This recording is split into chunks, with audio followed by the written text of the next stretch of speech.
Now say, Chatillon, what would France with us? Thus, after greeting, speaks the King of France, in my behavior to the majesty, the borrowed majesty of England here. Beginning borrowed majesty. Silence, good mother, hear the embassy. Philip of France, in right and true behalf of thy deceased brother Geoffrey's son, Arthur Plantagenet, lays most lawful claim to this fair island and the territories. To Ireland, Poitiers, Anjou, Touraine, Maine, desiring thee to lay aside the sword which sways usurpingly these civil titles, and put the same into young Arthur's hand, thy nephew and right royal sovereign. What follows if we disallow of this?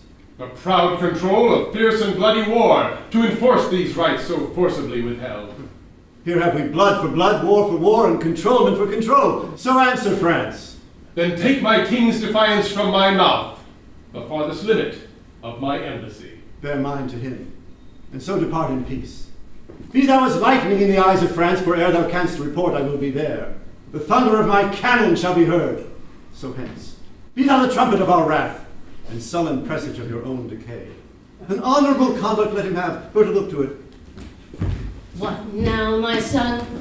Have I not ever said that ambitious Constance would not cease till she had kindled France and all the world upon the right and party of her son? This might have been prevented with very easy arguments of love, which now the manage of two kingdoms must with fearful bloody issue arbitrate. Our strong possession and our right for us. Your strong possession much more than your right, or else it must go wrong with you and me. My liege, here is the strangest controversy come from the country to be judged by you that e'er I heard. Shall I produce the men? Let them approach. Our abbeys and our priory shall pay this expedition's charge. What men are you? Your faithful subject, I, and eldest son, as I suppose, to Robert Falconbridge, a soldier by the honor-giving hand of Coeur de Lion, knighted in the field. And what art thou? The son and heir to that same Falconbridge. Art thou the elder, and art thou the heir? My gracious liege, when that my father lived, your brother did employ my father much. Well, sir, by this you cannot get my land. Your tale must be how he employed my mother. He hath a trick of Coeur de Lion's face. Do you not mark some tokens of my son in the large composition of this man? Mine eye hath well examined his parts and finds them perfect Richard. This concludes. My mother's son did get your father's heir. Your father's heir must have your father's land. Shall then my father's will be of no force to dispossess that child which is not his? Whether wouldst thou rather be, of Falconbridge and like thy brother to enjoy thy land, or the reputed son of Coeur de Lion? The blood of kings prevails. What is thy name? Philip, my liege, Sir Robert's wife's eldest son. Bear now that name whose form thou bearest. Be now Sir Richard and Plantagenet. I am thy grandam Richard, call me so. I am a soldier and now bound for France. Come, madam. Come, Richard. On towards France.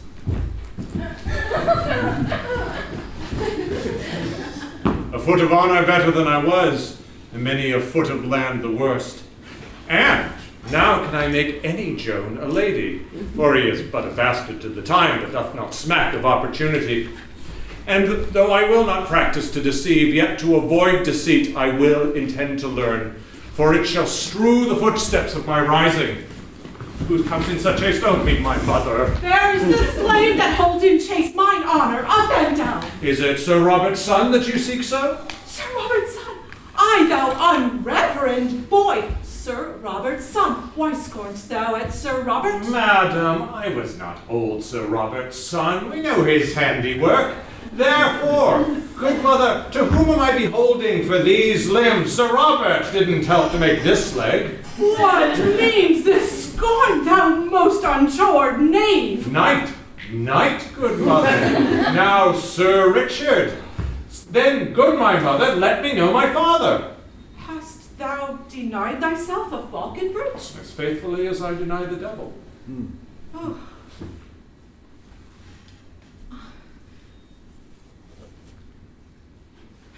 King Richard, Coeur de Lion was thy father. By long and vigorous suit I was seduced to be given for him in my husband's bed. Heaven, lay not my transgression to my charge, that art the issue of my dear offense, which was so strongly urged past my defense. Now by this light, were I to get again, madam, I would not wish a better father. Who lives and dares but say thou didst not well when I was got, I'll send his soul to hell. Come, lady, I'll show thee to my kin. And they shall say, when Richard me begot, if thou had said him nay, it had been sin. Who says it was, he liest. I say 'twas not. Oh, before Angers well met brave Austria! Arthur, that noble forerunner of thy blood. Richard, that brought the line of his heart and fought the holy wars in Palestine, by this brave duke came early to his grave. And for amends to his posterity, now spreads his colours he in thy behalf, and to rebuke the usurpation of thy unnatural uncle, English John. God shall forgive you Coeur de Lion's death, the rather that you give his offspring life, shadowing their right under your wings of war. Upon thy cheek lay I this zealous kiss. Wait, what?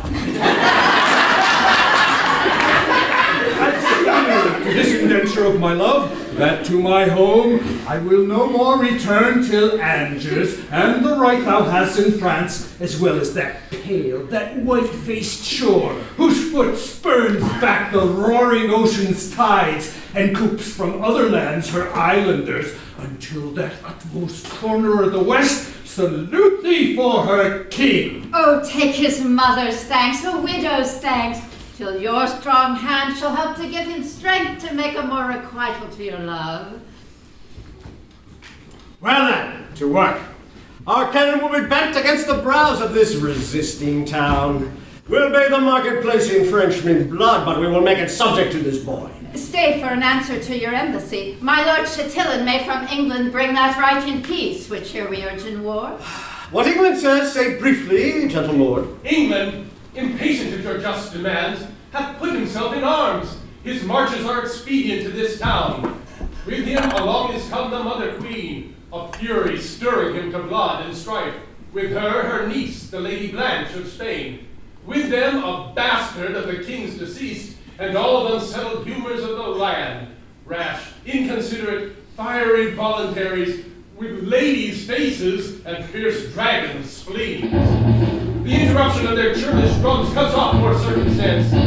Now prepare! How unlooked for is this expedition? By how much unexpected, by so much we must awake endeavor for defense.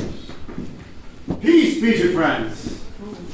If France in peace permit our just and lineal entrance to our own, if not, bleed France, while we, God's wrathful agents, do correct their proud intent. Peace be to England, England that we love.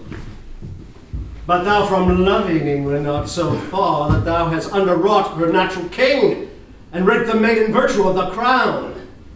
By heaven's warrant I impeach thy wrong, and by heaven's right I mean to chastise it.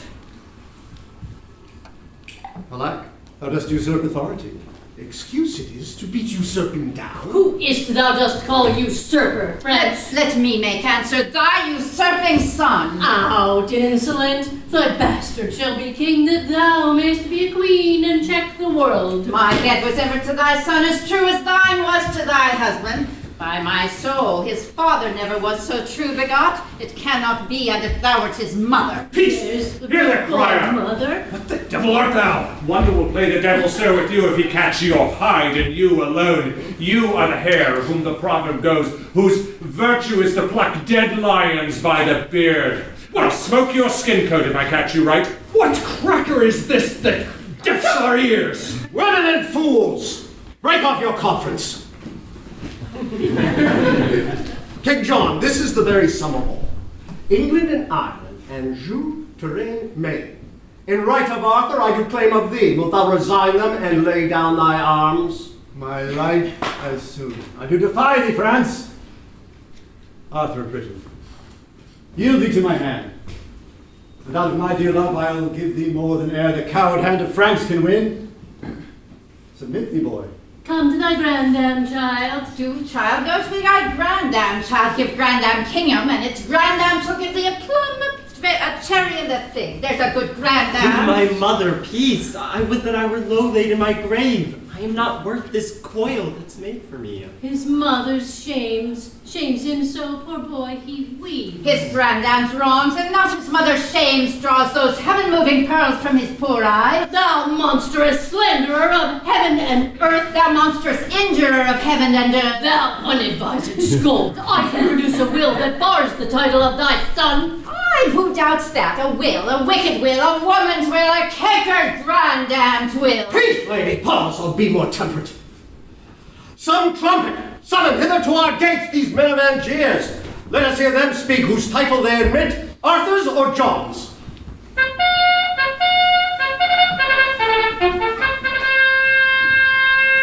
Who is it that hath called us to this place? 'Tis France for England, England for itself.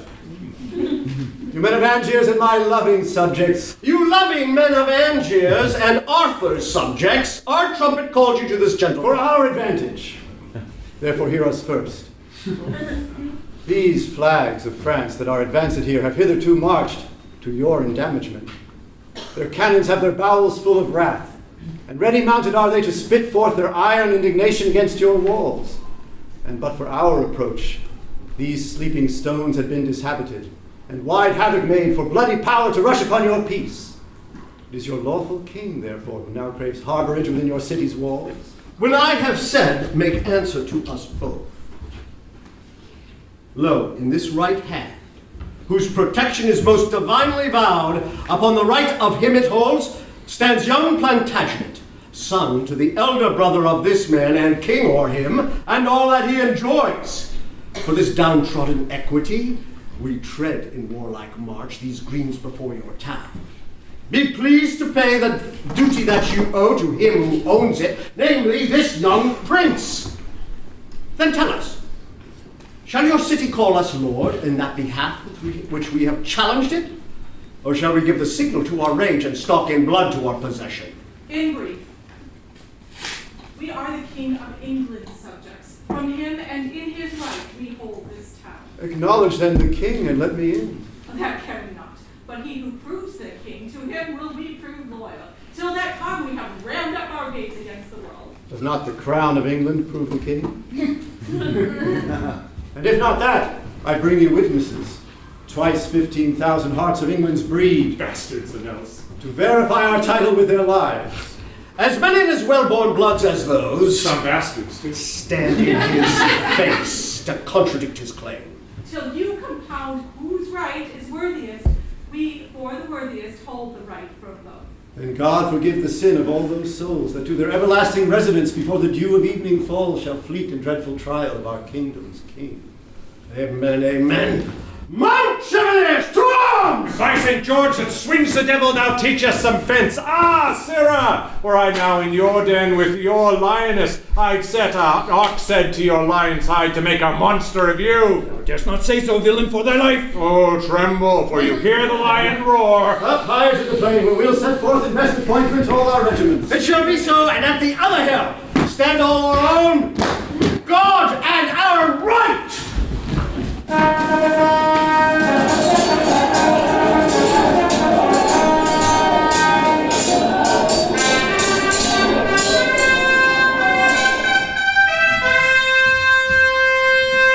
You men of Angiers, open wide your gates, and let young Arthur, Duke of Britain, in, who by the hand of France this day hath made much work for tears in many an English mother, whose sons lie scattered on the bleeding ground. Many a widow's husband groveling lies, coldly embracing the discolored earth. And victory, with little loss, doth play upon the dancing banners of the French, who are at hand, triumphantly displayed, to enter conquerors, and to proclaim Arthur of Britain, England's king, and yours. Rejoice, you men of Angiers, ring your bells. King John, your king and England's doth approach, commander of this hot malicious day. Our colors do return in those same hands that did display them when we first marched forth. And like a jolly troop of hunchmen come our lusty English, all with purpled hands, dyed in the dying slaughter of their foes. Open your gates and give the victors way. Heralds, from off our towers we might behold from first to last your onset and retire. Blood hath fought blood, and blows have answered blows. Strength matched with strength and power confronted power. Both are alike, and both alike we like. One must prove greatest. While they weigh so even, we hold our town for neither, yet for both. France, hast thou yet more blood to cast away? England, thou hast not saved one drop of blood in this hot trial more than we have France. Ha! Majesty, how high thy glory towers when the rich blood of kings is set on fire. Now doth death line his dead chaps with steel, and now he feasts mousing the flesh of men in undetermined differences of kings. Speak, citizen, for England! Who's your king? The King of England, when we know the King. Know him in us that here hold up his right, in us that are our own great deputy. A greater power than we denies all this, and here we stand, until our fears resolved be by some king made manifest to all. By heaven, these knaves of Angiers flout you, kings! Your royal presences be ruled by me. Be friends, one, and both conjointly bend your sharpest deeds of malice on this town. From east and west let France and England mount her battering cannon, charge her to the mouths, even till unfenced desolation leave them as naked as the vulgar air. That done, dissever your united strength and part your mingled colors once again, turn face to face and bloody point to point, then, in a moment, Fortune shall cull forth out of one side her happy minion to whom she will, in favor, grant the day. Now by the sky that hangs above our heads, I like it well. What sayest thou, France? Shall we lay this town even with the ground, and then after fight who shall be king of it? Let it be so. Say, where wilt thou assault? We from the west will send destruction. I from the north.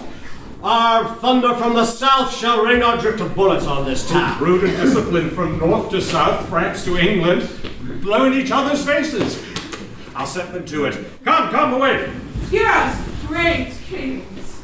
Vouchsafe a while to stay, and I shall show you peace and fair-faced lead. Win you this city without stroke or wound. Rescue those breathing lives to die in beds that here come sacrifices for the field. If thou canst by thy words this city spare from certain death wrought by this dreaded siege, speak on with favor. We are bent to hear. That daughter there of Spain, the Lady Blanche, is niece to England.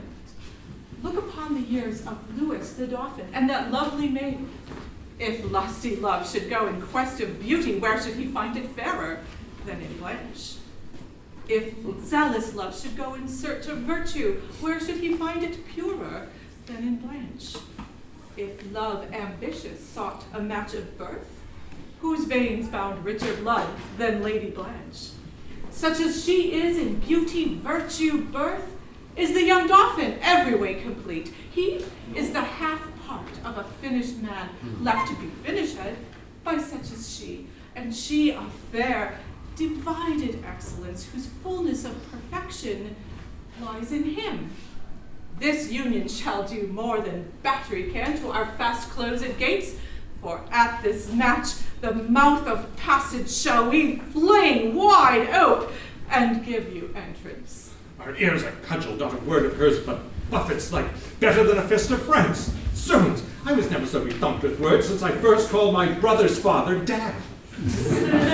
Son, list to this conjunction, make this match, for with this knot thou shalt so surely tie thy now unsure assurance to the crown, that yon green boy shall have no son to ripe the bloom that promiseth a mighty fruit.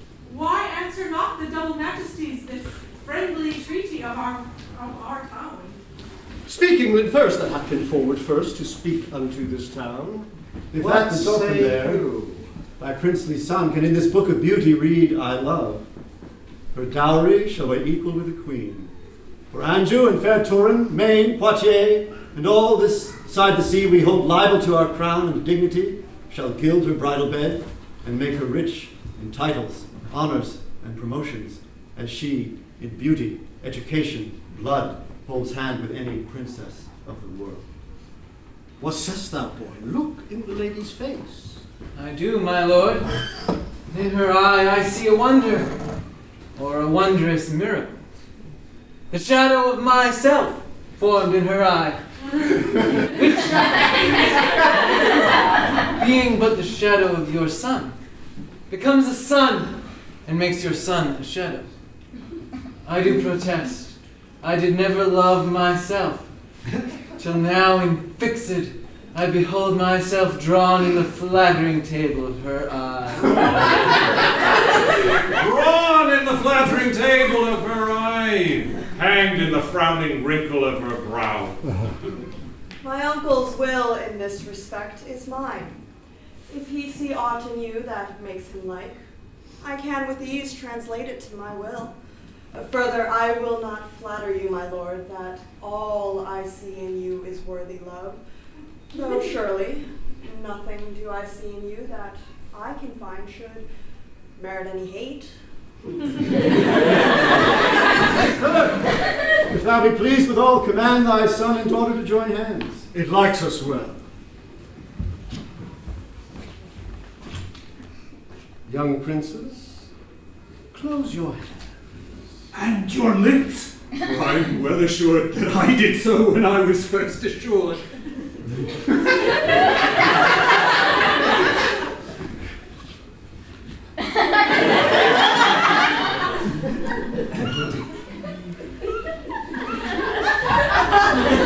Now, citizens of Angiers, ope your gates. Let in that amity which you have made. For at St. Mary's Chapel presently, the rites of marriage shall be solemnized. But how shall we assuage young Arthur's claim? For by my faith this league that we have made will do his mother's sadness little cure. We'll find a means to stop her. Go, we as well as haste will suffer us to this unlooked for, unprepared pomp.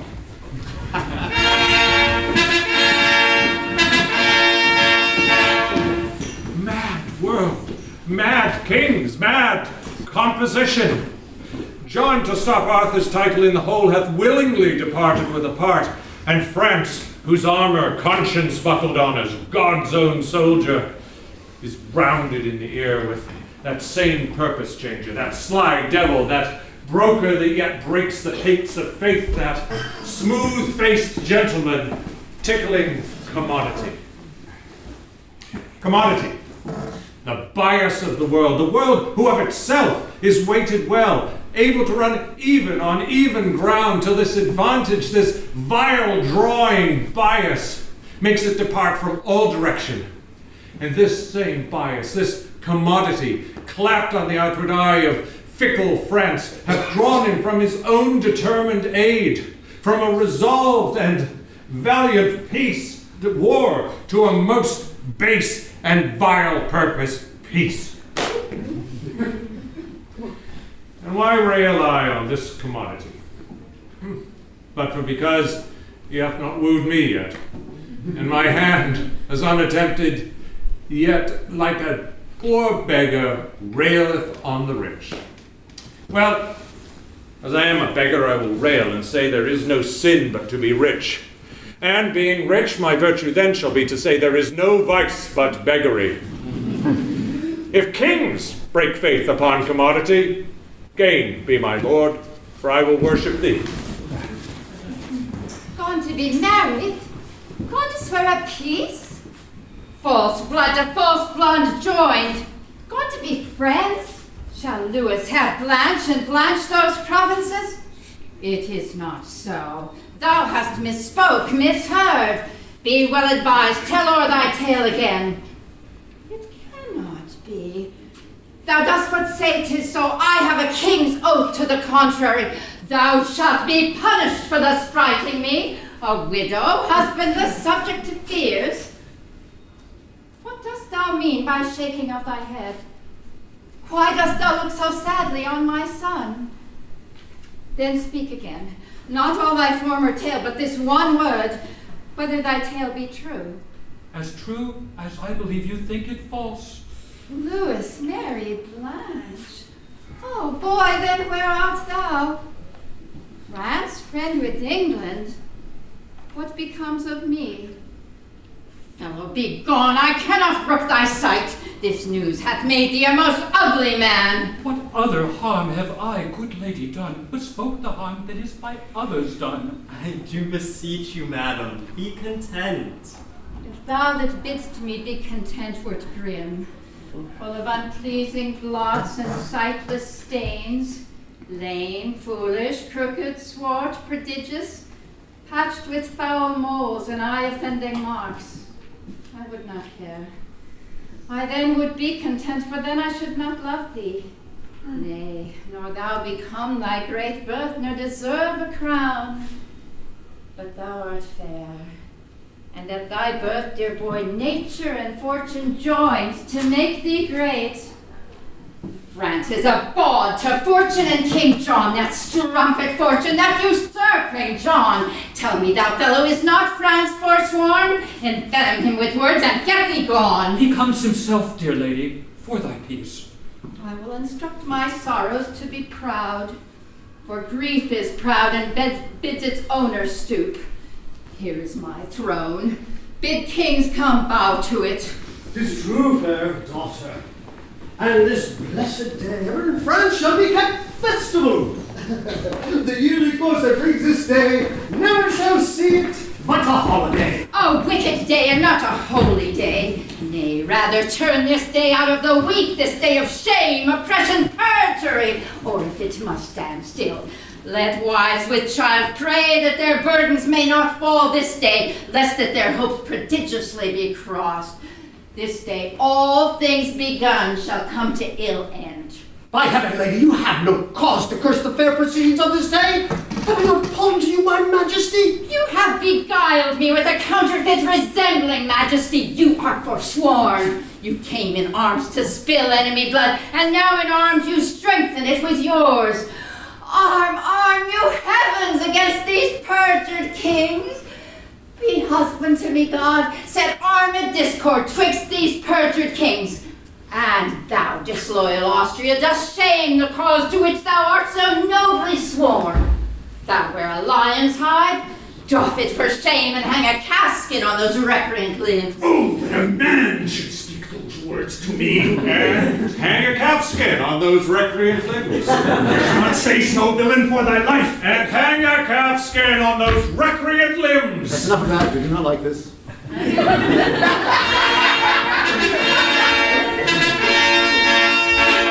Here comes the holy legate of the Pope. Hail, you anointed deputies of God.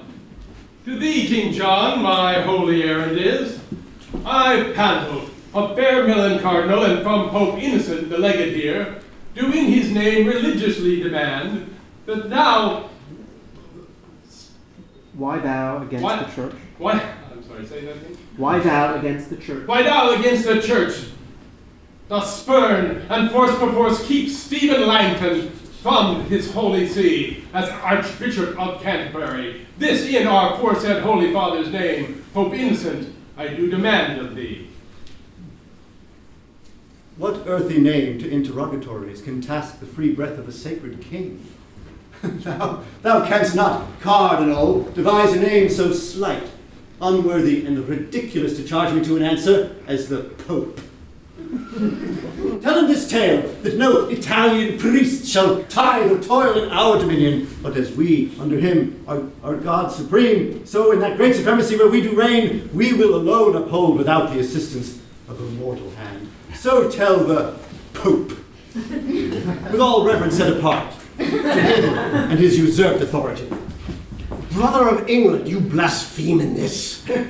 Though you and all the kings of Christendom are so grossly led by this meddling priest, yet I alone do me oppose the Pope, and count his friends my foes. Then by the lawful power that I have, thou shalt stand cursed and excommunicate, and meritorious shall that hand be called, canonized and worshipped as a saint, that takes away by any secret course thy hateful life.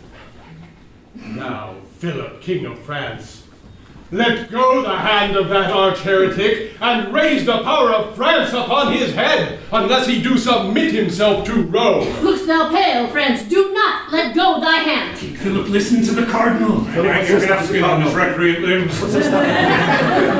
What should he say but as the cardinal? Bethink you, father, for the difference is purchase of a heavy curse from Rome, or the light loss of England for a friend. For gold the easier. That's the curse of Rome. Oh, Louis, stand fast. The devil tempts thee here in likeness of a new untrimmed bride. The king is moved and answers not to this. Oh, be removed from him and answer well. King Philip, hang no more in doubt. Hang nothing but the calfskin, thou sweet lout. I am perplexed. and know not what to say. What canst thou say, but will perplex thee more, if thou stand cursed and excommunicate? Good Reverend Father, make my person yours, and tell me how you would bestow yourself. This royal hand and mine are newly knit. The latest breath that gave the sound to words was deep-sworn faith, peace, amity, true love between our kingdoms and our royal selves. And shall these hands so lately purged of blood unyoke this seizureless kind regret? Play fast and loose with faith, so just with heaven? My reverend father, let it not be so. Out of your grace, devise, ordain, impose some gentle order, then shall we be blessed to do your pleasure and continue friends. All form is formless, order orderless, say what is opposite to England's love. Therefore to arms, be champion of our church, or let the church our mother breathe her curse, a mother's curse, on her revolting son. France, thou mayst hold a serpent by the tongue, a chafed lion by the mortal paw, a fasting tiger safer by the tooth than keep in peace the hand which thou dost hold. I may disjoin my hand, but not my faith. So makest thou faith an enemy to faith, and like a civil war sets oath to oath thy tongue against thy tongue. Oh, let thy vow, first made to heaven, first be to heaven performed, that is, to be the champion of our church. So arm thy constant and thy nobler parts against this giddy, loose suggestion. If not, our holy curses light on thee. Father, to arms. Upon thy wedding day, against the blood that thou hast married. What, shall our feasts be kept with slaughtered men? O husband, hear me, even for that name which till this day I did ne'er pronounce. Upon my knee, I beg, go not to arms against mine uncle. Oh, upon my knee, made hard with healing, I do pray to thee, thou virtuous Dauphin, alter not the doom forethought by heaven. Now shall I see thy love. What motive may be greater for thee than the name of life? That which upholdeth him that thee upholds, his honor. Oh, thine honor, Louis, thine honor. Amuse your majesty doth seem so cold, when such profound respects do pull you on. I will denounce a curse upon his head. Thou shalt not need. England, I will fall from thee. Oh, fair return of banished majesty. Oh, foul revolt of French inconstancy. France, thou shalt rue this hour within this hour. The suns were cast with blood. Fair day, adieu. Which is the side that I must go withal? I am of both. Each army hath a hand, and in their rage I having hold of both. They whirl asunder and dismember me. Husband, I cannot pray that thou mayest win. Uncle, I needs must pray that thou mayest lose. Whoever wins, on that side shall I lose. Lady, with me thy fortune lies. There where my fortune lies, there my life dies. Cousin, go draw our powers all together. France, I am burned up with inflaming wrath, that nothing can allay, nothing but blood, the blood and dearest valued blood of France. thy rage shall burn thee up, and thou shalt turn to ashes ere our blood quench that fire. To arms, let's hide!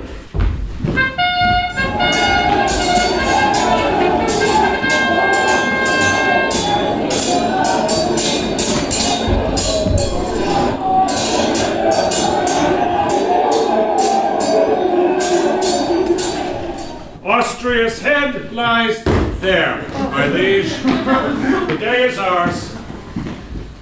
So shall it be. Your grace shall stay in France to fortify our cause.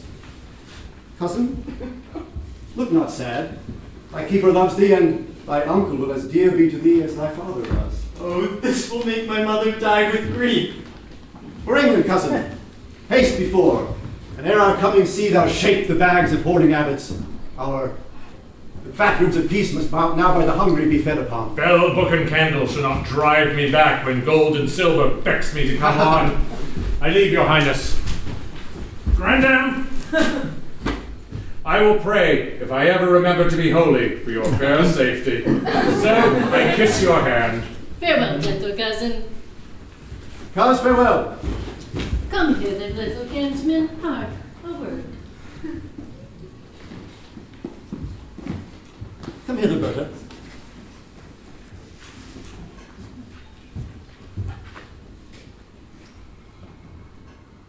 Oh, my gentle Berta, we owe thee much.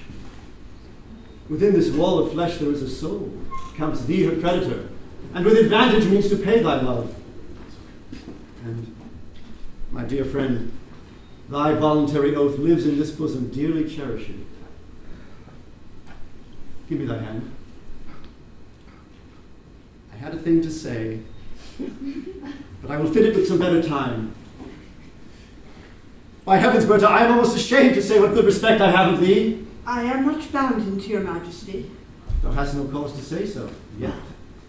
But thou shalt have. And creep time ne'er so slow, but it shall come for me to do thee good. I had a thing to say, but let it go. The sun is in the heaven, and the proud day is all too wanton and too full of gauds to give me audience.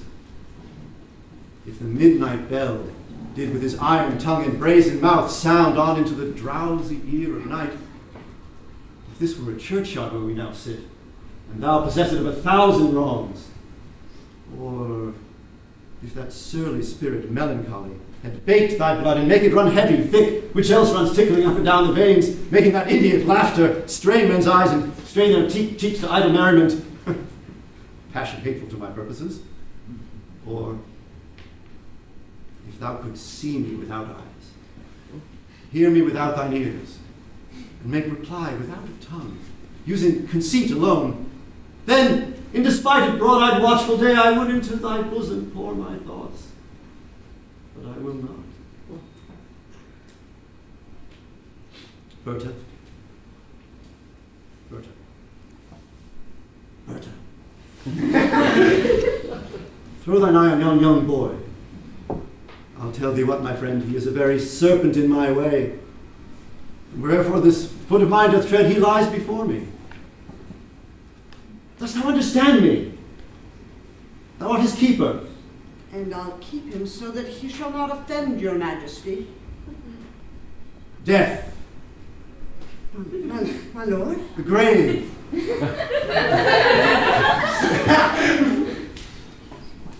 He shall not live. Enough. I could be merry now. Berta, I love thee. Well, I'll not say what I intend for thee. Remember, madam, fare you well. I'll send those powers over to your majesty. My blessing go with thee. Cousin, to France. Berta shall be your guard and attend on you with all true duty. On toward Calais. Hope.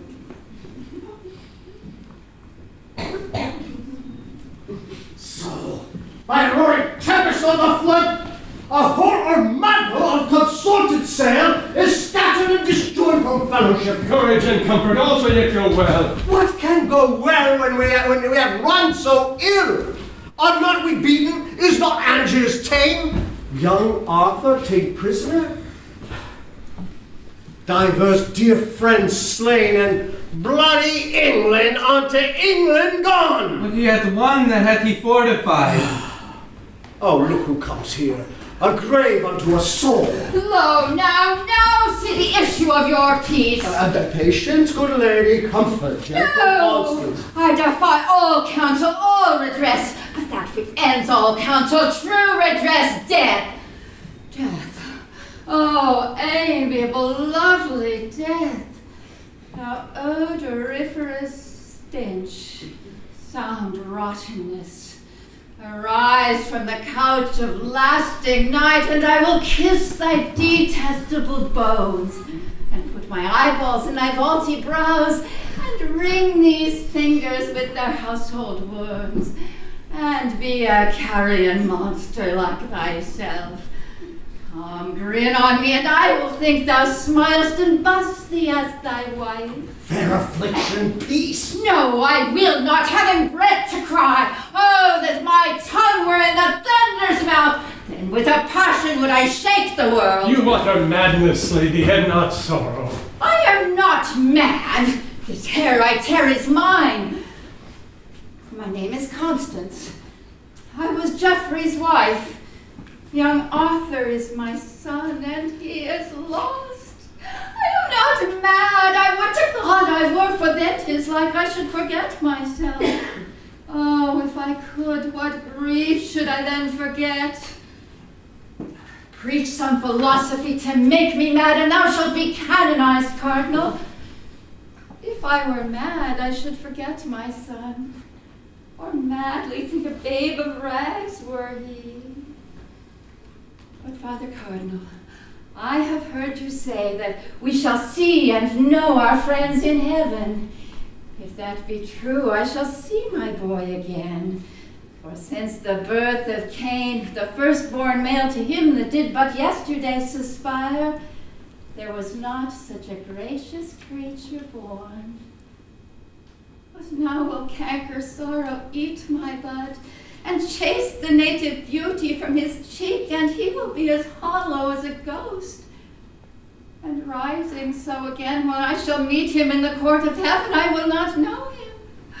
Therefore never shall I see my pretty Arthur more. You hold too heinous a respect of grief. He talks to me that never had a son. You're as full of grief as of your child. The grief fills up the room of my absent child. Lies in his bed, walks up and down with me, puts on his pretty looks, repeats his word, stuffs out his vacant garments with his form. Fare you well. Had you such a loss as I could give better comfort than you do. I fear some outrage. I'll follow her. There's nothing in this world can make me joy.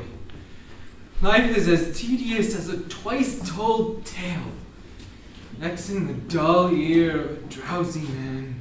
What have you lost by losing of this day? All days of glory, joy, and happiness. No. When fortune means to men most good, she looks upon them with a threatening eye. 'Tis strange to think how much King John hath lost in this which he accounts so clearly won. Are you not grieved that Arthur is his prisoner? As heartily as he is glad he hath him. Your mind is all as youthful as your blood. Now hear me speak with a prophetic spirit. John hath seized Arthur, and it cannot be that whilst warm life plays in that young boy's veins, the misplaced John should entertain an hour, 1 minute, nay, 1 quiet breath of rest. A scepter snatched with an unruly hand must be as boisterously maintained as gained. That John may stand, then Arthur needs must fall. What should I gain by young Arthur's fall? You, in the right of Lady Blanche your wife, may then make all the claim that Arthur did. And lose it, life and all, as Arthur did? How free you are and fresh in this old world. John lays you plots. The times conspire with you. For he who steeps his safety in true blood shall find but bloody safety and untrue. This act, so evilly born, shall cool the hearts of all his people and freeze up their zeal, plainly denouncing vengeance upon John. Maybe he will not touch young Arthur's life, but will hold himself safe in his imprisonment. Oh, sir, when he shall hear of your approach, if that young Arthur be not gone already, even at that news he dies. And then the hearts of all his people will revolt from him. Methinks I see this hurly all on foot. But of what better matter breeds for you than I have said? The bastard Falconbridge is now in England, ransacking the church, offending charity. If but a dozen French were there in arms, they would be as a call to train 10,000 English to their side. To England go! I will wet on the king. Strong reasons make strange actions. Let us go! If you say aye, the king will not say no! Heat me those irons hot. Wilt thou stand within the arras? When I strike my foot upon the bosom of the ground, rush forth, and bind the boy, which you shall find with me, fast to the bench. Be heedful, hence, and watch. I hope your warrant will bear out the deed. Uncleanly scruples, fear not you. Lieutenant!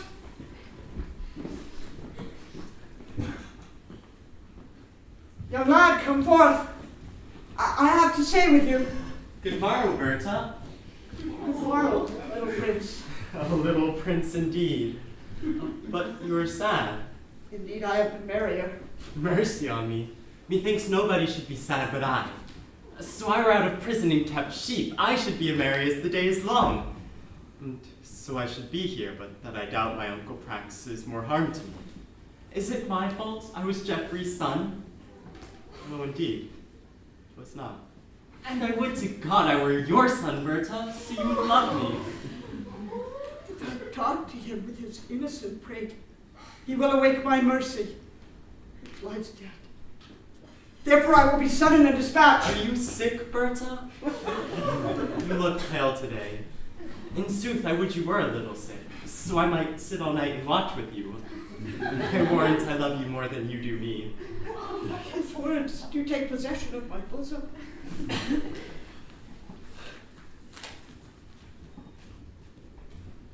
Read here, young Arthur. Now, foolish tears turning to piteous torture out of door. Can you not read it? Is it not fair read? Too fairly, Berta, for so foul effect. Must you with hot irons burn out both mine eyes? Young boy, I must. And will you? I will. Have you the heart? When your head did but ache, I knit my handkerchief about your brows. With my hand at midnight held your head. Many a poor man's son would have lain still and ne'er have spoken a loving word to you. But you, at your sick service, had a prince. If heaven be pleased that you must use me ill, why then you must. Will you put out mine eyes? These eyes that never have, nor never shall, so much as frown on you? I've sworn to do't, and with hot irons must I burn them out. None but in this iron age would do it. The iron of itself, though heat red hot, approaching near these eyes would drink my tears, and quench his fiery indignation, even in the matter of mine innocence. Should an angel have come to me, and told me Berta should put out mine eyes, I would not have believed him. No tongue but Berta's. Come forth! Do as I bid you do! Oh, no! Save me, Berta! Save me! My eyes are out, even with the rough looks of these bloody men! Bind him here! What needs you be so boisterous rough? I will not struggle, I will sit stone still. For God's sake, Berta, let me not be bound. Nay, hear me, Berta. Drive these men away, and I'll sit as quiet as a lamb. Thrust but these men away, and I'll forgive you whatever torment you do put me to. Come stand within!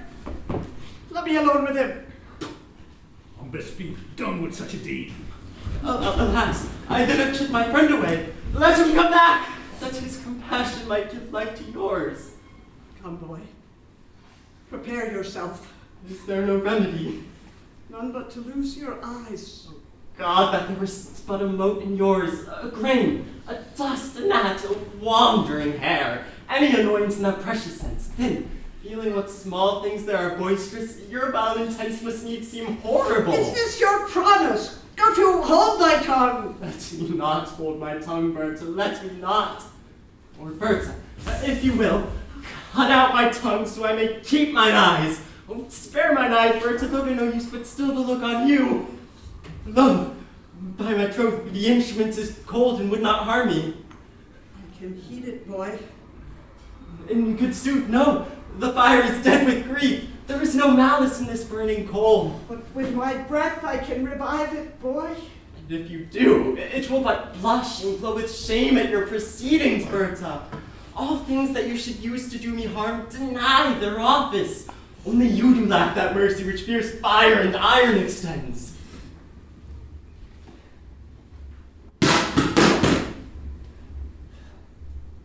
Well, see, to live.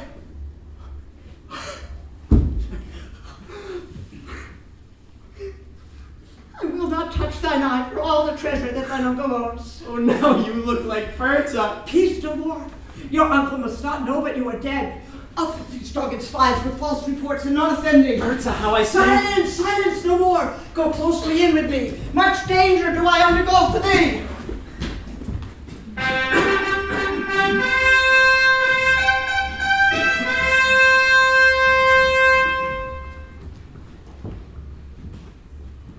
Here once again we sit, once again crowned, and looked on, I hope, with cheerful eye.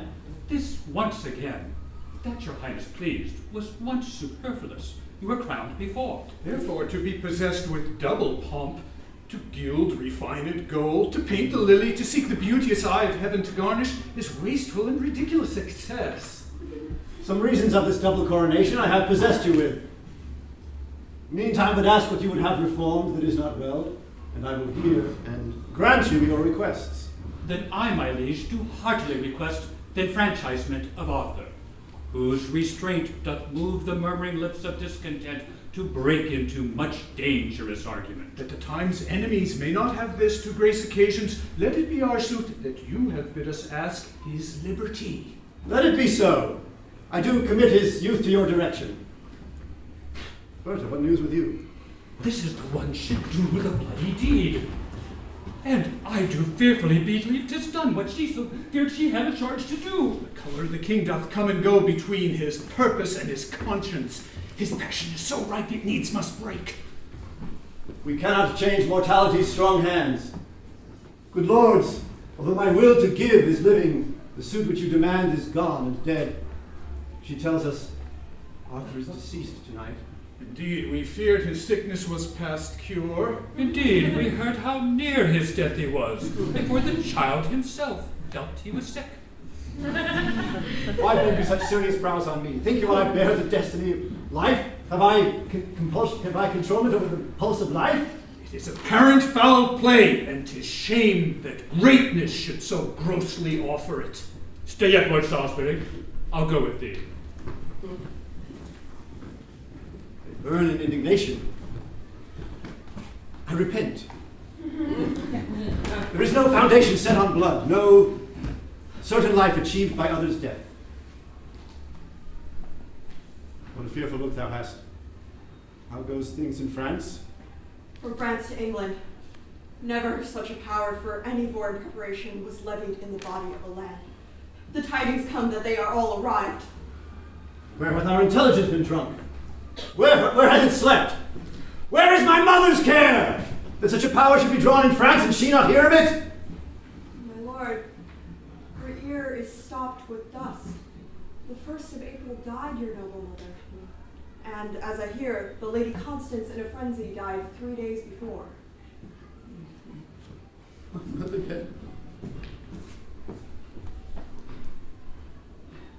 How wildly goes the annoying state in France! Under whose charge came those powers of France? Under the Dauphin. Thou hast made me giddy with these ill tidings. How now? How goes the world to your proceedings? Do not seek to stuff my head with more ill news, for it is full. But if you be afeard to hear the worst, then let the worst unheard fall on your head. Bear with me, kinsman, for I was amazed under the tide, but now I breathe again above the flood and can give audience to any tongue, speak it of what it will. How I have sped among the clergymen, the sums I have collected shall attest.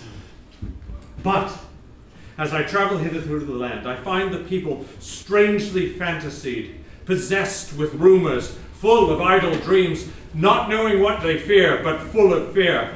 And here's a prophetess I brought with me off the streets of Pomfret, whom I found with many hundreds treading on her heels, to whom she sang in rude, harsh-sounding rhymes that ere the next Ascension Day, at noon, your highness should deliver up your crown.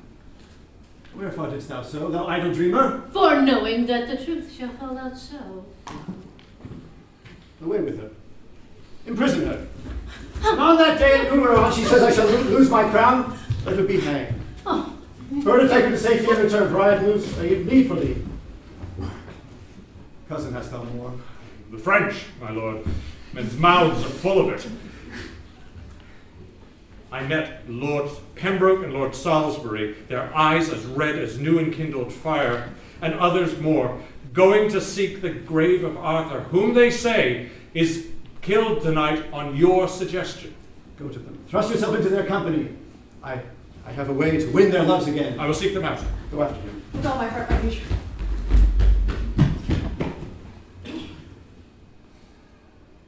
My mother dead? My lord, they say 5 moons were seen tonight, 4 fixed, and the 5th did whirl about the other 4 in wondrous motion. 5 moons? Old men and beldams in the street do prophesy upon it dangerously. Young Arthur's death is common in their mouths, and when they talk of him, they shake their heads and whisper one another in the ear. I saw Smith stand with his hammer thus, the whilst his iron did on the anvil cool, with open mouth, swallowing a tailor's news, who, with shears and measure in his hand, standing on slippers that his nimble haste had falsely thrust upon contrary feet, told of the many thousand warlike French that were embattled and ranked in Kent. Meanwhile, another lean, unwashed artificer cuts off his tail, and talks of Arthur's death. Why seekst thou to possess me with these fears? Why urgest thou so oft young Arthur's death? Thy hand hath murdered him. I had a mighty cause to wish him dead, but thou hadst none to kill him. No had, my lord. Why did you not provoke me? It is the curse of kings to be attended by slaves that think to understand the meaning of dangerous majesty when perchance it frowns more upon humor than advised respect. Here is your hand and seal for what I did. How oft the sight of means to do ill deeds makes deeds ill done. Hadst not thou been by, a villain by the hand of nature marked, quoted, and signed to do a deed of shame, this murder had not come into my mind. But taking note of thy abhorrent visage, finding thee apt for bloody villainy, I faintly broke with thee of Arthur's death, and thou, to be endeared to a king, made it no conscience to destroy a prince. If thou hadst but shook thy head, or made a pause when I spake darkly what I purposed, or thrown an eye of doubt upon my face, as bid me tell my tale in express words, and shame had struck me dumb, made me break off. But thou didst understand me by my signs. Yea, without stop, didst let thy heart consent, and consequently thy rude hand to act the deed that both our tongues held shame to name. Out of my sight! Never see me more. My nobles leave me, my state is brave, even if the ranks of foreign powers. Arm you against your other enemies. I'll make a peace between your soul and you. Young Arthur is alive. This hand of mine is yet a maiden and an innocent hand, not painted with the crimson spots of blood. Does Arthur live? Oh, haste me to the peers. Throw this report on their incensed rage, and make them tame withal. Forgive the comments that my passion made upon thy face. My blinding rage made thee more hideous than thou art. They answer not to. Bring the lords with all expedient haste.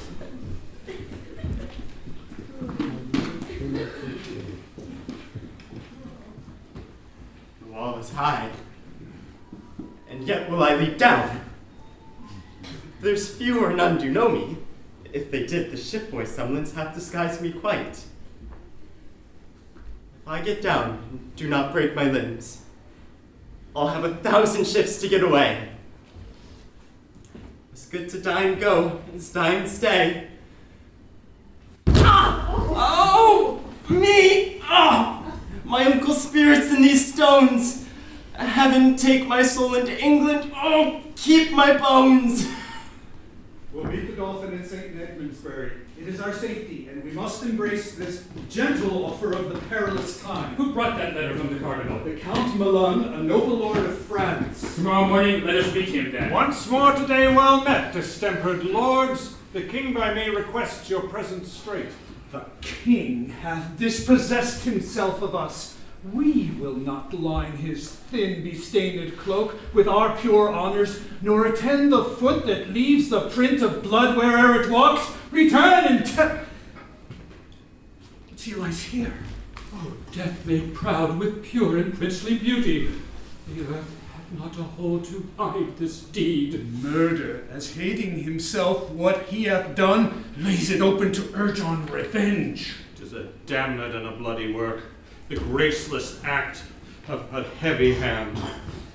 If it be the work of any hand, it is the work of Berta's hand, the purpose and the practice of the king, from whose obedience I forbid my soul. Here the traitors comes, O monstrous hag. Oh, Lord, I am hot with haste in seeking you. Young Arthur lives. The king has sent for you. She is bold and blushes not at death. Avaunt, thou hateful villain, get thee gone. I am no villain and defy you, sir. Out, dunghill! Darest thou brave a nobleman? Not for my life. And yet I dare defend my innocent life against an emperor. Thou art a murderer. Who killed this prince? 'Tis not an hour since I left him well.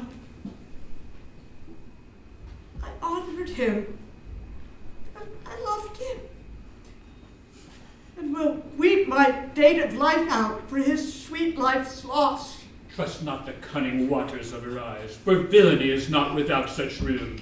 But let's to Bury, to the Dolphin there. There tell the king he may inquire us out. It is a good world. Didst thou know of this fair work? O Berta, if thou didst this deed of death, thou art more deep damned than Prince Lucifer.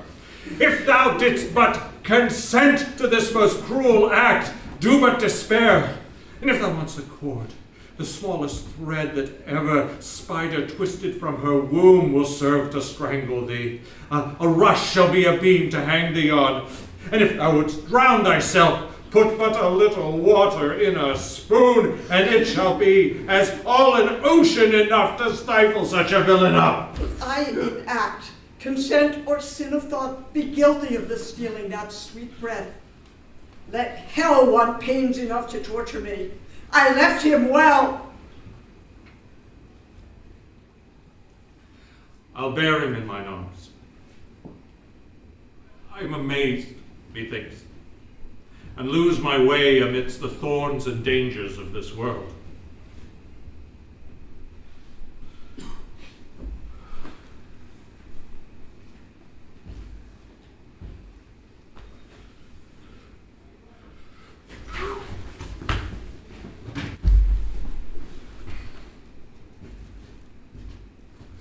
How easy do I take all England up. From forth this morsel of dead royalty, the life of all the realm is fled to heaven. Now follow me with speed, out to the king. 1,000 businesses are brief in hand, and heaven itself doth frown upon the land.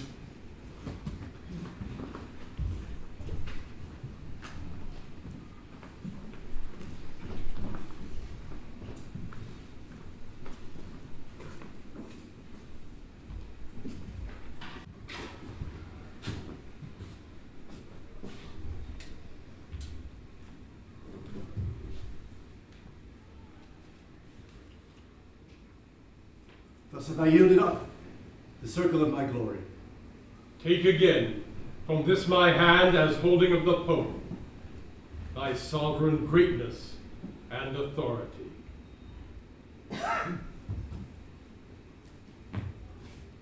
Now, keep your holy word. Go meet the French, and from His Holiness use all your power to stop their advance. Our people quarrel with obedience, swearing allegiance and the love of souls to stranger blood, to foreign royalty. This inundation of mistempered humor rests by you only to be qualified. It was my breath that blew this tempest up upon your stubborn usage of the Pope. But since you are a gentle convertite, my tongue shall hush again this storm of war.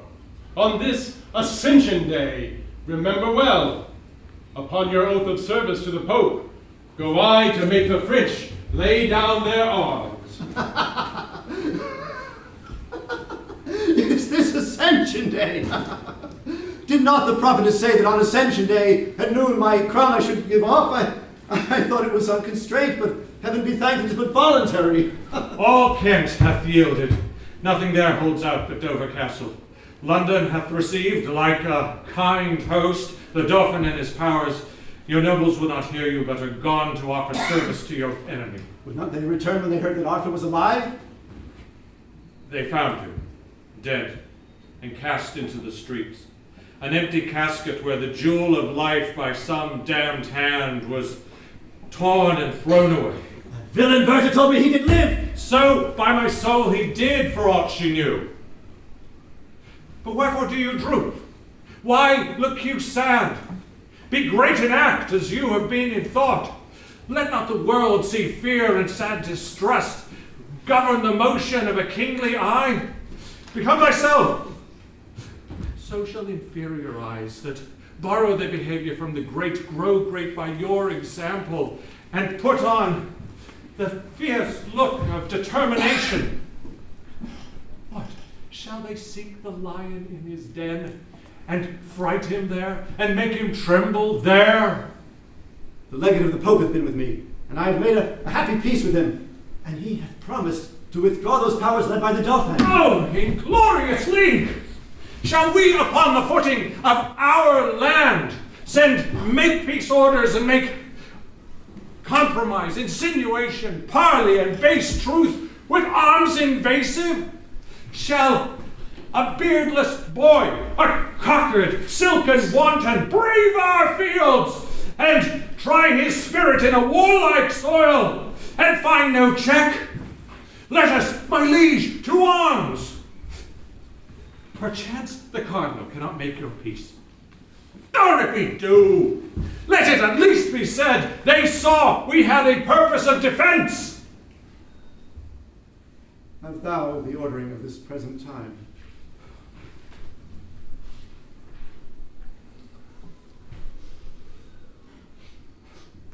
Away then, with good courage. And yet I know our party may well meet a prouder foe. My Lord Milan, let this be copied out, and keep it safe for our remembrance, that they and we, perusing o'er these notes, may know wherefore we took the sacrament, and keep our faiths firm and inviolable. Upon our sides it never shall be broken.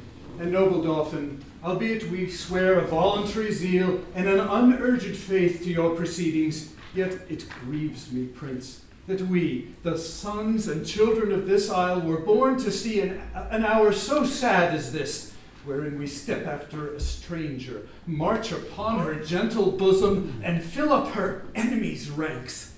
I must withdraw and weep. A noble temper dost thou show in this, renowned Salisbury.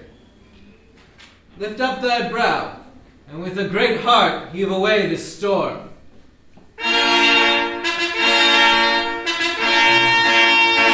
And even there, methinks an angel spake. Look where this holy legate comes apace, to give us warrant from the hand of heaven, and on our action set the name of right with holy breath. Hail, noble Prince of France! The next is this. King John hath reconciled himself to Rome. His spirit is come in that so stood out against the holy church, the great metropolis and see of Rome. Therefore thy threatening colors now wind up, and tame the savage spirit of wild war, that like a lion fostered up at hand, it may lie gently at the foot of peace, and be no further harmful than in show. Grace shall pardon me. I will not back. I am too high born to be propertied, to be a secondary at control, or useful serving man or instrument to any sovereign state throughout the world. Your breath first kindled the dead coal of wars between this chastised kingdom and myself, brought in matter that should feed this fire. Now, it is far too huge to be blown out. You taught me how to know the face of right, acquainted me with interest in this land, yea, thrust this enterprise in my heart. And come ye now to tell me John hath made his peace with Rome. What is that peace to me? I, by the honor of my marriage bed, after young Arthur, claim this land for mine. And now it is half conquered. Must I back because that John hath made his peace with Rome? Am I Rome's slave? What penny hath Rome borne? What men provided? What munition sent to underprop this action? It's not I that undergo this charge. Who else but I?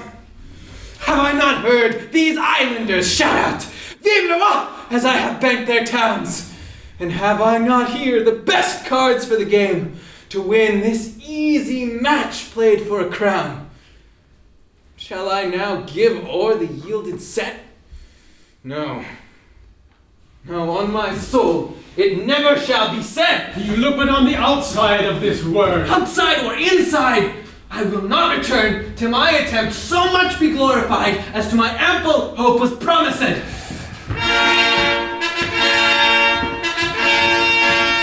What lusty trumpet to summon us? Let me have audience. I am sent to speak, my holy lord of Milan, from the king. I come to learn how you have dealt for him. The Dauphin is too willful opposite. He flatly says he'll not lay down his arms. The youth says well. Now hear our English king, for thus his royalty doth speak in me. This unhaired sauciness and boyish troops the king doth smile at, and he is well prepared to whip this dwarfish war and pygmy arms from out the circle of his territory.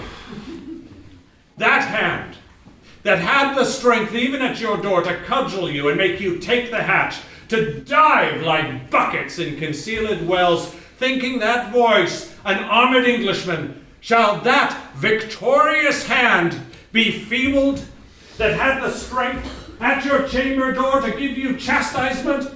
No. No. The gallant monarch is in arms, and like an eagle o'er his eyrie towers to souse annoyance that comes near his nest. And you, degenerate, you ingrate revolts, you bloody Neros that rip the womb out of your good mother England, blush for shame. There end thy brave. We grant thou canst outscold us. We hold our time too precious to be spent with such a brabbler. Give me leave. No, I will speak. We will attend to neither. Strike up the drums, and let the tongue of war plead for our interest now being here. There is a drum at hand already braced that shall reverberate all as loud as thine.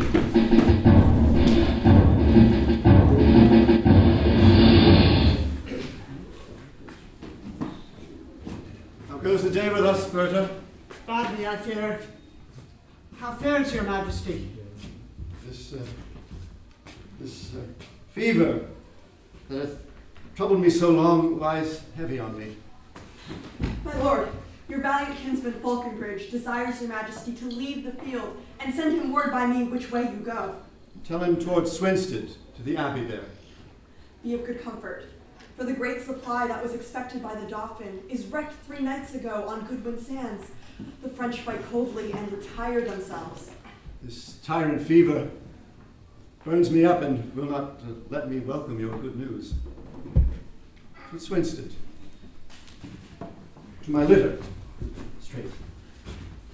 I did not think the king so stored with friends. That misbegotten devil, Falconbridge, alone upholds the day.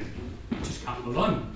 Fly, noble English, you have uttered sword! See thou King John and fall before his feet. For if the prince be lord of this loud day, he means to recompense you for your pains by cutting off your heads. Thus have we sworn, even on that altar when we swore to you, dear amity and everlasting love. May this be possible? May this be true? I say it again, if Lewis do win the day, even this ill night your breathing shall expire, taking the fine of rage and treachery. We do believe thee, and beshrew my soul, I do but love the favor in the form of this return to our great king. Away!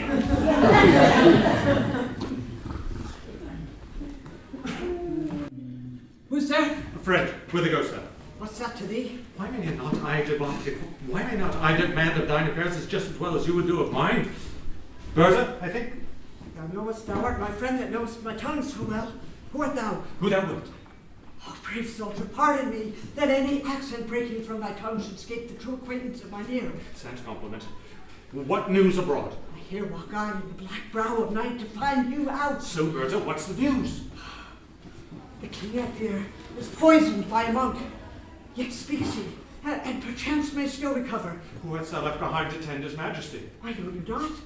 The lords are all come back, and brought Prince Henry in their company, at whose request the king hath pardoned them, and they are all about his majesty. Withhold thine indignation, mighty heaven, and tempt us not to bear above our power. I tell thee, Bertha, this night, half my power, coming by these flats, is taken by the tide. These Lincoln washers have devoured them. Myself, well mounted, hardly have escaped. Away before, conduct me to the king. I doubt he will be dead or ere I come. It is too late.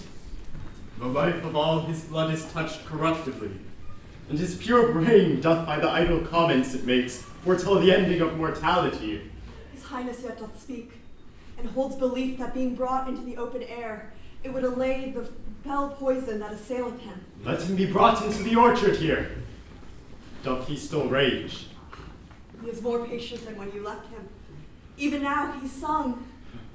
Death, having preyed upon the outward parts, leaves them insensible, and his siege is now against the mind, the which he pricks and wounds with many lesions of strange fantasies.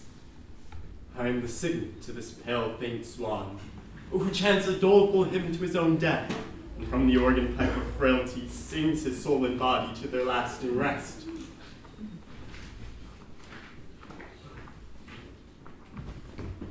Aye.